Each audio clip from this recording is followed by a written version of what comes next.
One of the benefits for me of the Arcadia Fellowship was the opportunity to spend 10 weeks in Cambridge, availing myself of some of the cultural events that take place in the evenings and at weekends.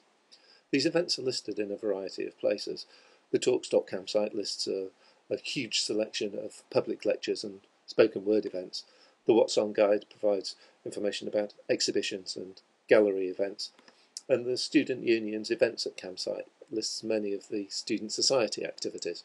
But I found none of these were particularly convenient. What I wanted was a really lightweight service, something that I could look at quickly on my phone, say 3-4 o'clock in the afternoon, just to see what events were on that I could perhaps pop into on my way home. So that's what this No Frills application does. We can look at it here in an iPhone simulator. As you'll see, we've got events from CamTalks, Cambridge events, and the Student Union. And ideally, this information would be pulled into the application via something like an RSS feed. Even better if it had information about the location of where the event was actually going to take place, so we could plot it onto a map. But in many of the cases, that information is not available in a nice, handy form.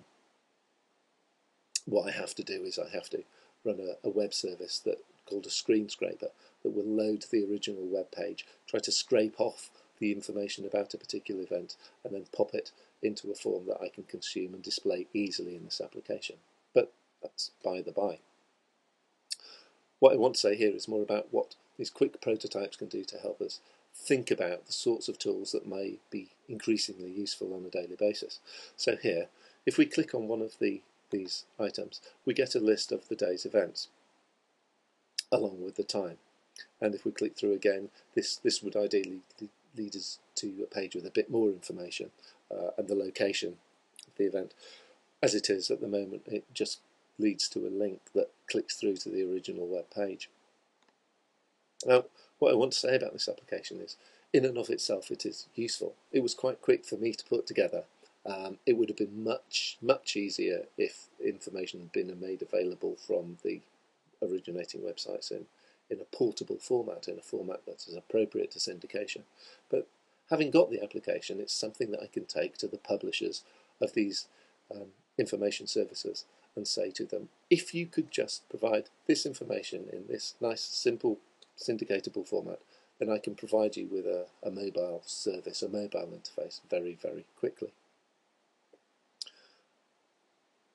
Now, one of the other things you'll notice here is a link that says share. One of the things I'd been showing this application to several people, and remembering the URI was always a bit of a pain. So it just struck me that I could encode this URI here as a QR code. And by making a share link available, someone with a smartphone can just snap that QR code with their phone, and it will link through to this site here. So I can share the application with someone else very, very quickly. Again, this is just a sort of a proof of concept, but what it shows that with very, very simple tweaks to interfaces, we can make them increasingly useful and usable. By building the application, it gives us a talking point, something we can build around.